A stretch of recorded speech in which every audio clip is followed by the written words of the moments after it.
Hello, dear students. How are you all? I hope you all are healthy and doing great. So, students, today we have chapter number 9, which name is The Race of My Life, Milkha Singh. आज हम पढ़ने वाले हैं मिल्खा सिंह के बारे में. आपने उनकी स्टोरी और उनकी मूवी तो जरूर देखी होगी. अगर नहीं तो आज आपको मिल्खा सिंह के बारे में बहुत कुछ जानने के लिए मिलने वाला है. तो चलिए शुरू करते हैं इस चैप्टर को हमारी एक्सपर्ट के साथ. Hello students, welcome to your English class. So dear students, in our today's English class, we are going to start your chapter number 5. And the name of your chapter number 5 is The Race of My Life, Milkha Singh. Actually, this story is based on the flying set Milkha Singh. Okay, आप सभी लोग जानते हैं मिल्खा सिंह जी के बारे में. ठीक है, तो बच्चों ये जो पूरा का पूरा हमारा चैप्टर है ना, ये उन्हीं की लाइफ से रिलेटेड है. ठीक है, एक्चुअली ये उनकी ऑटोबायोग्राफी से लिया गया है. ठीक है, तो चलिए माय डियर स्टूडेंट्स इस चैप्टर को पढ़ना शुरू करते हैं. But before proceeding in the depth of this chapter, we are going to identify the given sports personality name. Okay, आपको बच्चों इनका नाम भी लिखना है, साथ ही साथ आपको ये भी बताना है ये कौन से स्पोर्ट्स को खेलते हैं. मैं कुछ बताऊंगी, कुछ बाकी आप करोगे. जैसे माय डियर स्टूडेंट्स, ये फर्स्ट पिक्चर ये किसका है? ये है सुनील छेत्री जी. ठीक है, तो सुनील छेत्री जी फुटबॉल प्लेयर है हमारे कंट्री इंडिया के. ठीक है, इसके अलावा ये कौन है? बहुत ही फेमस पर्सनालिटी है बैडमिंटन फील्ड में, पीवी सिंधु. ये बैडमिंटन खेलती हैं. तीसरा है बच्चों, ये वर्ल्ड चैंपियन रह चुकी हैं 5 टाइम्स. ठीक है, ये कौन है? एमसी मैरी कॉम. ये बॉक्सिंग चैंपियन है. ठीक है, इसके अलावा माय डियर स्टूडेंट्स ये देखिए, ये है हमारे हॉकी के कह सकते हो ग्रेटेस्ट प्लेयर. ठीक है, मेजर ध्यानचंद. ठीक है, तो ये हॉकी से रिलेटेड है. अब बाकी ये दो लोग कौन है ये आप पता करेंगे. ठीक है, और ये कौन से स्पोर्ट्स को खेलते हैं आप इनके बारे में भी बताएंगे. ठीक है, चलिए now read life in undivided India. देखिए, जब मिल्खा सिंह जी पैदा हुए थे उस वक्त हमारे इंडिया का बंटवारा नहीं हुआ था. ठीक है, तो इस ऑटोबायोग्राफी को आप पढ़ने वाले हो लाइफ इन अनडिवाइडेड इंडिया के नाम से. ठीक है, तो चलिए इस ऑटोबायोग्राफी को यानी इस चैप्टर को पढ़ना शुरू करते हैं. देखिए, the following passage is an extract from the Flying Sikh Milkha Singh's autobiography, The Race of My Life. In the extract, he made us familiar with his early life. He started the narration remembering his father's word. You can achieve anything in life. It just depends on how desperate you are to achieve. तो बच्चों ये जो आपका chapter है ना, ये मिल्खा सिंह जी की जो ऑटोबायोग्राफी है जिसका नाम है the race of my life, ये उससे लिया गया है. ठीक है, जिसमें मिल्खा सिंह जी ने अपने अर्ली स्टेज ऑफ लाइफ के बारे में बताया है. साथ ही साथ उन्होंने एक कोटेशन भी यहाँ पे दिया है कि मुझे मेरे फादर की एक बात याद आती है कि लाइफ में कोई भी चीज इम्पॉसिबल नहीं है, बस ये डिपेंड करता है कि तुम कितने डेस्परेट हो कोई चीज को पाने के लिए. ठीक है, चलिए, see my dear students, I came into the world on a cold dark night under a thatched roof in the small village of Govindpura, tehsil Kot Addu in Muzaffargarh district, now in Pakistan. तो बच्चों मिल्खा सिंह जी ये कहते हैं कि जिस दिन मैं पैदा हुआ था, ठीक है, मतलब मैं कहाँ पैदा हुआ? मैं गांव में पैदा हुआ था. उस गांव का नाम था गोविंदपुरा और ये तहसील कोट अद्दू में है जो कि मुजफ्फरगढ़ में है. ठीक है, मुजफ्फरगढ़ एक डिस्ट्रिक्ट है जो अब पाकिस्तान में जा चुका है. ठीक है, तो मैं जब पैदा हुआ था तो बहुत ही ज्यादा डार्क नाइट थी, सर्दियों का दिन था और मैं एक झोपड़ी में पैदा हुआ था. ठीक है, till today I do not know the exact date और time of my birth. Such details were of little consequences in those days. What mattered most to simple rural communities like ours was the present, not the past or the future, just the ebb and flow of our daily life. तो मिल्खा सिंह जी कहते हैं मुझे आज भी ये पता नहीं है कि मैं किस टाइम पैदा हुआ था, एग्जैक्ट कौन सा टाइम था और कौन सा वो दिन था, क्योंकि हम जैसे मिडिल क्लास लोगों के लिए ये जरूरी नहीं था. हम लोगों के लिए सिर्फ हमारा प्रेजेंट मैटर करता है, हमारा पास्ट और फ्यूचर कोई मैटर नहीं करता है. ठीक है, हमारे लिए क्या था कि जैसे हमारी डेली लाइफ चलती जा रही है हम बस उसी फ्लो में हम क्या करेंगे, अपने लाइफ को जिएंगे. ठीक है, देखिए, however as I grow older I realized how necessary it was to have a date of birth, and so for official reasons it has now been recorded on my passport as 20 November 1932. तो जैसे लेकिन मैं बड़ा होता हूँ मुझे ये चीज रियलाइज होता है कि आपका डेट ऑफ बर्थ और बर्थ ईयर क्या है, कितना इंपॉर्टेंट है. ठीक है, जैसे कि अभी मेरे पासपोर्ट पे लिखा है कि मैं 20 नवंबर 1932 को पैदा हुआ हूँ. ठीक है, we were a large but contented family. My father Sampuran Singh was a small time farmer with a piece of land that provided the family with food and the cattle with fodder. ठीक है, मेरी फैमिली बहुत बड़ी थी. ठीक है, मेरे father का नाम संपूरन सिंह है, संपूरन सिंह है, वो एक बहुत ही छोटे फार्मर थे जो क्या करते थे, अपने फार्मिंग लैंड पे वो खेती करते थे अपने कैटल्स की हेल्प से, और हम सब लोगों के खाने की पूर्ति, हम सारे लोगों के खाने का जो सोर्स था वो वही था, ठीक है। My mother Shavali Kaur was a simple woman who was devoted to her husband and children. I can still conjure up memories of her sitting at the chakki grinding wheat to make rotis to feed us, ठीक है। मिल्खा सिंह जी कहते हैं मेरे माँ का नाम था छावली कौर, वो एक बहुत ही सिंपल वुमन थी जिन्होंने अपना पूरा का पूरा लाइफ डेडिकेट कर दिया था अपने हस्बैंड और अपने बच्चों की देखभाल में, ठीक है। मुझे आज भी याद है, मैंने उनको देखा है कि वो चक्की के पास बैठती थी, गेहूं पीसती थी, और उसी पीसे हुए गेहूं से वो हम सब बच्चों के लिए क्या करती थी, रोटियां बनाती थी, ठीक है। Now Milkha Singh ji giving the brief description about his family, okay. देखिए वो 8 भाई बहन थे, ठीक है। मिल्खा सिंह जी के कितने भाई बहन थे, 8 थे, ठीक है। तो उनके भाई का नाम था, my brothers Aamir, Daulat and Makhan, and sisters Makhni, Hundi and Ishar were older than me. तो मेरे ये 3 भाई और 3 बहनें मुझसे बड़े थे, जबकि गोविंद मेरा छोटा भाई था, ठीक है। मतलब 8 भाई बहनों में मिल्खा सिंह जी 7th नंबर पे थे, ठीक है। Aamir the eldest among us 8 siblings was 15 year older than me. In those days children were married off at a very young age and our family was no different, ठीक है। हम 8 भाई बहनों में सबसे बड़े आमिर थे, वो मेरे से 15 साल बड़े थे, और उस टाइम में बच्चों, जब मिल्खा सिंह जी थे तो वो कहते हैं कि उस टाइम में छोटी उम्र में बच्चों की शादियां हो जाया करती थी, ठीक है। मेरे फादर भी अलग नहीं थे, मेरे फादर ने मेरी 3 बहनों के और मेरे 2 बड़े भाई आमिर और दौलत की शादी कर दी थी, ठीक है, जो पास में ही अपने वाइफ और अपने बच्चों के साथ वो रहा करते थे, ठीक है। देखिए मेरी सारी बहनों में मखनी मेरे साथ गोविंदपुरा में रहा करती थी, तो जो हुंदी उनकी बहन थी वो गांव के पास 60 किलोमीटर की दूरी पे उनकी शादी हुई थी, ठीक है। और जो ईसर, उनकी जो तीसरी बहन थी ईसर, वो रहती थी हैदराबाद में। So my dear students, Hyderabad आपका सिंध एरिया में है, जो कि आज के टाइम का पाकिस्तान है, ठीक है। ईसर जो थी बच्चों, वो मिल्खा सिंह जी कहते हैं कि जो ईसर है वो मेरी फेवरेट बहन थी, मैं उनके साथ बहुत ज्यादा मस्ती किया करता था, मैं उनके घर पे भी आया जाया करता था, ठीक है, क्योंकि वो मेरे लिए मिठाइयां लाती थी, जो मेरे लिए एक बहुत बड़ा ट्रीट हुआ करता था, ठीक है। अब मिल्खा सिंह जी आगे बताते हैं कि हम लोग बेसिकली रहा करते थे एक मड हाउस में, कच्चे हाउस में रहते थे, जिसमें हमारे 2 घर थे। एक रूम जो था हमारा, उसमें हमारे कैटल्स रहते थे, और दूसरे रूम में उन कैटल्स को खिलाने का जो चारा हुआ करता था वो उसका रूम था, स्टोर रूम था वो, ठीक है। और बाकी सारे जो रूम थे वो हम लोगों के रहने के लिए थे, ठीक है। बच्चों मिल्खा सिंह जी कहते हैं दिन के टाइम पे मेरे जो भाई थे वो मेरे फादर के साथ फार्मिंग फील्ड में काम किया करते थे, जबकि मैं और गोविंद, ठीक है, मैं और गोविंद अभी छोटे थे तो हम लोग को काम करने की जरूरत नहीं होती थी, हम गांव के लड़कों के साथ खेला करते थे। जब शाम हो जाता था तब हम लोग घर वापस आते थे, और हमारी पूरी फैमिली मम्मी के पास हम बैठते थे और हम सब लोग खाना खाते थे, ठीक है। और मम्मी हमें जब खाना खिलाती थी तो रोटियों में बहुत सारा देसी घी भी लगा के हमें खिलाया करती थी, ठीक है। मेरे फादर इलिटरेट थे, मेरे फादर पढ़े लिखे नहीं थे, although he was a staunch supporter that we should provide education to our each and every child, ठीक है। लेकिन फादर तो पढ़ाना चाहते थे, लेकिन उन लोग के पास पैसों की कमी थी, ठीक है। लेकिन स्टिल वो पैसों की कमी को दूर करने के लिए दिन रात वो मेहनत करते थे और चाहते थे कि उनके बच्चे अच्छे से अच्छा एजुकेशन पाए। बट स्टिल जो उनके बड़े भाई थे माखन सिंह, ठीक है, इनके जो बड़े भाई थे, इनके 3 भाई थे ना, आमिर, दौलत और माखन, ये तीनों इनसे बड़े थे और गोविंद इनसे छोटे थे, ठीक है। तो जो माखन थे वो एक बार घर से भाग जाते हैं, ठीक है। तो जो माखन सिंह थे वो घर से भाग जाते हैं, और घर से भागने के बाद वो आर्मी ज्वाइन कर लेते हैं, ठीक है। आर्मी ज्वाइन कर लेते, वो क्यों भागे थे घर से, क्योंकि उनको पढ़ाई नहीं करनी थी, वो पढ़ाई से डिसअपॉइंटेड थे, ठीक है। जिस समय उनके भाई माखन सिंह घर से भागे थे my dear students, Milkha Singh ji उस समय 7 या 8 इयर्स के थे, ठीक है। तो वो बताते हैं कि वो 1930s का लेट टाइम था, और उस टाइम वर्ल्ड वॉर 2 स्टार्ट होने वाला था, ठीक है।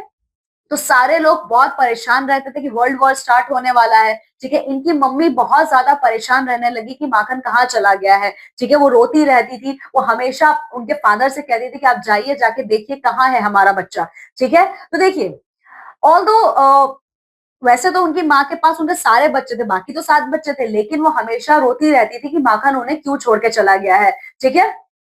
अब जब माखन सिंह चले जाते हैं तब मिल्खा सिंह जी के जो फादर थे वो चाहते हैं कि मिल्खा सिंह को ही वो क्या करे, अच्छा से अच्छा एजुकेशन प्रोवाइड करें, ठीक है। तो देखिए, तो उन्होंने क्या किया, उनको स्कूल भेजना शुरू किया। तो मिल्खा सिंह जी जब स्कूल जाते थे, वो स्कूल उनके गांव में ही था, तो देखिए वहां पे ना जो क्लासेस होती थी स्कूल में पेड़ के नीचे होती थी। जैसे आज आप लोग बैठ के पढ़ते हो ना, क्लासरूम में एसी लगे हैं, स्मार्ट टीवीज हैं, स्टूडेंट उस टाइम ऐसा कुछ नहीं था। तो मिल्खा सिंह जी देखिए ऐसे पढ़ते थे, ठीक है।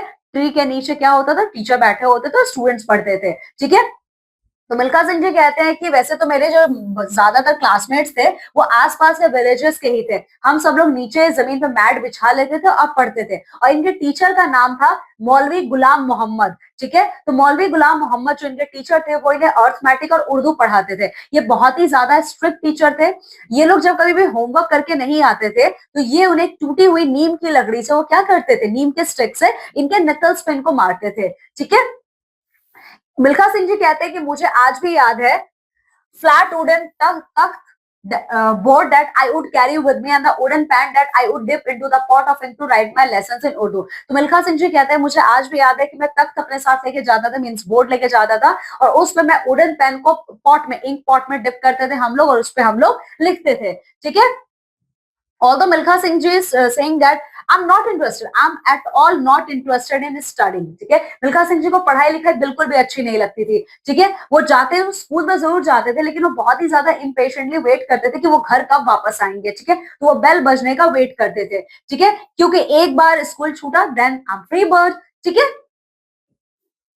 देखिए, अब मिल्खा सिंह जी जब घर वापस आते हैं तो वो ये देखते हैं कि उनके भाई माखन सिंह के जाने की वजह से उनकी माँ का हेल्थ दिन ब दिन खराब होता चला जा रहा है, ठीक है। उनकी मम्मी को ये डर लगता रहता था कि माखन सिंह को कहीं कुछ हो ना जाए, क्योंकि उस time my dear student world war 2 था, ठीक है। तो वॉर के टाइम पे इनकी मम्मी को ऐसा लग रहा था कहीं मेरा बच्चा कुछ मेरे बच्चे को कहीं कुछ हो ना जाए, मेरा बच्चा कहीं एक्सपायर ना कर जाए, ठीक है। क्योंकि पूरे गांव में ये बात फैल चुकी थी कि वॉर अब शुरू होने वाला है, बहुत सारे लोगों की अब जान जाएगी। तो पूरे गांव में बच्चों बहुत ज्यादा स्कैरी टेल्स फैलने लगी, जैसे लड़ाई लगी है और लोग मारे जा रहे हैं। तो ऐसी सारी बातें जब सुनती थी इनकी माँ तो उन्हें बहुत ज्यादा डर लगता था, ठीक है। तो वो अब उनके फादर से प्लीड करती रहती थी कि जब please just go and bring back my sun home, okay. तो इनके फादर एक दिन जाते हैं, ठीक है। इनकी मम्मी की हालत उनको देखा नहीं जाता है, ठीक है। तो वो जाते हैं और जाके अपने पता करते हैं कोट अद्दू में, इनका जो रिक्रूटमेंट सेंटर था जहाँ पे आर्मी में लोगों को भर्ती किया जा रहा था, सिलेक्शन किया जा रहा था, कोट अद्दू में। और बहुत सारी इंक्वायरी करने के बाद उन्हें ये पता चलता है इनका जो बेटा माखन सिंह है वो मद्रास में है। और मद्रास, तुम अब आप सोचिए बच्चों, ये थे पंजाब प्रांत सिंध प्रांत के, कहाँ आपका सिंध प्रांत और कहाँ आपका मद्रास, तमिलनाडु, ठीक है। तो इनको ऐसा लगता है कि इतना दूर है, हम कैसे जाएंगे, लेकिन still the mother of Milkha Singh ji was continuously crying and pleading in front of her husband that please bring back my son, ठीक है। तो वो क्या करते हैं, इनके फादर ट्रेन में बैठते हैं और अपनी जर्नी स्टार्ट करते हैं। तो जब वो वहां पे पहुंचते हैं तो 2 हफ्तों तक वो अपने बेटे को ढूंढते हैं। 2 हफ्ते तक ढूंढने के बाद उन्हें माखन सिंह जी का कोई पता नहीं चलता, बस उनको ये पता चलता है कि एक सिख सोल्जर कहीं आसपास है। इनको एग्जैक्ट लोकेशन नहीं पता चलता, बस ये पता चलता है कि कोई है यहाँ पे, ठीक है। तो जब वो पूरे गांव, पूरे जब शहर में ढूंढते हैं, आर्मी सेंटर्स में जाते हैं, तो फाइनली उनको माखन सिंह जी मिल जाते हैं, ठीक है। तो जब माखन सिंह उनको मिलते हैं, ठीक है, तो फादर और सन का बहुत ज्यादा इमोशनल रीयूनियन होता है। और उसके बाद उनके फादर उनसे कहते हैं कि माखन घर चलो, क्योंकि तुम्हारी मम्मी तुम्हारा बहुत वेट कर रही है, ठीक है। तो माखन सिंह कहते हैं कि मैं जब 6 मंथ की अपनी ट्रेनिंग पूरा कर लूंगा मैं खुद ही घर आ जाऊंगा, ठीक है। तो अब इतना अश्योरेंस मिलने के बाद माखन सिंह जी के जो फादर थे, यानी मिल्खा सिंह जी के फादर, वो गोविंदपुरा वापस आ जाते हैं और उनकी मम्मी से कहते हैं कि माखन वहां पे बहुत ज्यादा खुश है और 6 मंथ की ट्रेनिंग कंप्लीट करने के बाद वो वापस घर आ जाएगा, ठीक है। अब धीरे धीरे माखन सिंह की, मतलब जो मिल्खा सिंह की मम्मी थी, इनका हेल्थ इंप्रूव होने लगता है, because she got a news that yes my son is fit and fine, okay. तो क्या करते हैं, तो इस तरीके से उनकी मम्मी का जब हेल्थ सही होना शुरू होता है, तो अब बारी आती है मिल्खा सिंह जी की। आप जानते हैं मिल्खा सिंह जी को पढ़ना अच्छा नहीं लगता था, ठीक है। तो देखिए बच्चों, मिल्खा सिंह जी के फादर ने इनको बहुत ज्यादा इंसिस्ट किया था कि तुम्हें पढ़ाई पूरी करनी है, ठीक है। तो धीरे धीरे अब मिल्खा सिंह जी का जो एडमिशन है वो गांव के गवर्नमेंट स्कूल में हो जाता है, जो कि कोट अद्दू में था, ठीक है। और बच्चों वो ना 7 मील्स दूर था गोविंदपुरा से। जो साहेब सिंह जी थे, पूरे गांव से सिर्फ 2 ही बच्चे थे जो गवर्नमेंट स्कूल में पढ़ने जाते थे, एक थे साहेब सिंह जी मिल्खा सिंह जी के फ्रेंड और दूसरा मिल्खा सिंह जी, ठीक है। तो देखिए बच्चों, उस वक्त ना कोई क्लॉक या कोई वॉच नहीं होता था कि आप टाइम देख के बता दोगे कितना बज रहा है, ठीक है। तो इन लोग को पता कैसे चलता था कि अब घर जाने का टाइम हो गया है? इन्हें पता ऐसे चलता था कि मुल्तान के पास जो गांव था, वहां पे बच्चों ट्रेन जाती थी। तो जब ट्रेन जाती थी तब इन लोग को पता चलता था कि now it's time to go back to our home, ठीक है। ठीक है, तो बच्चों देखिए, जब ये घर वापस आते थे इन्हें पूरा 2 घंटा लगता था घर वापस आने में। तो देखिए बच्चों, कितना ज्यादा करेजियस थे, कितने ज्यादा हार्ड वर्किंग थे। 2 घंटा स्कूल जाने के लिए, 2 घंटा स्कूल से वापस आने के लिए लगाते थे, ठीक है। ठंडियां बच्चों बहुत ज्यादा ठंडी होती थी, ठीक है। तो मिल्खा सिंह जी कहते हैं कि जब हम लोग स्कूल जाते थे तो ऐसा लगता था हमारे हाथ पैर बिल्कुल नम हो चुके हैं, मींस हम लोग को कुछ कोई सेंसेशन फील ही नहीं होता था, इतनी ज्यादा ठंडी पड़ती थी, ठीक है। और बहुत ज्यादा फॉग होता था कि फुटपाथ हम लोगों को बहुत दिखता ही नहीं था, ठीक है। वहीं अगर हम बात करें गर्मियों की, तो गर्मियां इतनी ज्यादा इंटेंस हुआ करती थी कि ऐसा लगता था कि अगर अब हम लोग नहीं गए तो हमारे पैर ही जल जाएंगे, ठीक है। So my dear student, I hope आप लोग को ये समझ में आ चुका होगा कि उस टाइम कितना ज्यादा हार्श सिचुएशन हुआ करता था। ठंडियां इतनी ज्यादा कि पैर जम जाए और गर्मियां इतना ज्यादा कि पैर जल जाए, ठीक है। तो देखिए, तो इससे क्या होता, तो मिल्खा सिंह जी ये कहते हैं कि मैं एक शेड से दूसरे शेड तक दौड़ने के लिए इतनी तेजी से दौड़ता था कि ऐसा लगता था कि मेरे पैरों में क्या हुआ है, मेरे पैरों में कोई पंख लग गए हैं। तो कह सकते हो मिल्खा सिंह जी ये रिकॉल करते हैं, कहते हैं कि शायद वो लाइफ का मेरा पहला रेस था जब मैं पहुंचा था, जिसको मैं दौड़ा था, ठीक है। I run at a time where I never imagine what my future profession would be, ठीक है। तो मिल्खा सिंह जी कहते हैं जब मैं इतनी तेजी से दौड़ा था तब मैंने कभी नहीं सोचा था कि फ्यूचर में मैं इसी प्रोफेशन को अडॉप्ट करने वाला हूँ, ठीक है। So my dear friend, this is an extract from the autobiography of the flying Sikh Milkha Singh, ठीक है। तो ये उन्हीं की ऑटोबायोग्राफी है, मिल्खा सिंह जी की, ठीक है। सो स्टूडेंट्स, यहाँ पे एक सवाल आप लोगों के लिए, इन्हें फ्लाइंग सिख कहा जाता है, ठीक है। क्योंकि देखिए, इनको फ्लाइंग सिख इसलिए कहा जाता है क्योंकि जिस टाइम मिल्खा सिंह जी थे उस टाइम पाकिस्तान के अब्दुल खालिक थे, ठीक है। तो अब्दुल खालिक पूरे एशिया के सबसे फास्टेस्ट रनर थे, ठीक है। तो मिल्खा सिंह जी ने उन्हीं को हराया था पाकिस्तान में जाके, ठीक है। तो पाकिस्तान आर्मी के जो जनरल थे अयूब खान, उन्होंने इनको ये नाम दिया था फ्लाइंग सिख का, ठीक है। तब से मिल्खा सिंह जी को फ्लाइंग सिख के नाम से जाना जाता है, ठीक है।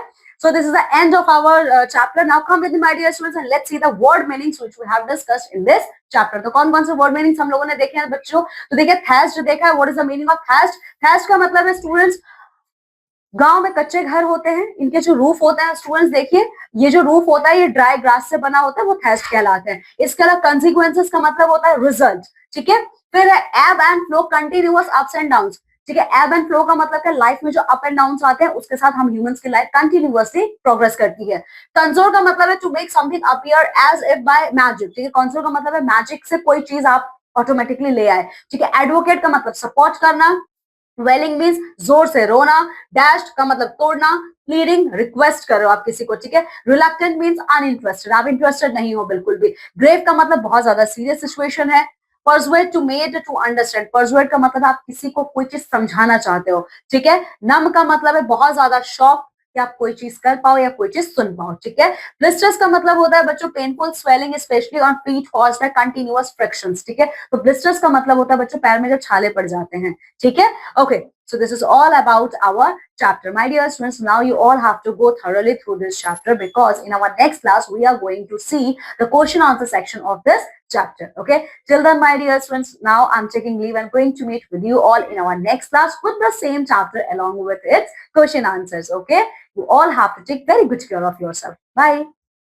तो देखा बच्चों आपने किस तरीके से हमारे एक्सपर्ट ने बताया कि क्यों मिल्खा सिंह को फ्लाइंग जट बुलाया जाता था, क्योंकि वो इतने तेज तोड़ते थे कि ऐसा लगता था कि कोई चुटकियों में यहाँ से वहां चला गया है। राइट बच्चों, सो आई होप सो आप भी इसी तरीके से अपनी लाइफ में मिल्खा सिंह की लाइफ से इंस्पिरेशन लेंगे और कुछ बड़ा करने की कोशिश करेंगे। आज के लिए बस इतना ही। अब आपसे मुलाकात होगी आपकी नेक्स्ट क्लास में with a new chapter. Till then enjoy your day guys.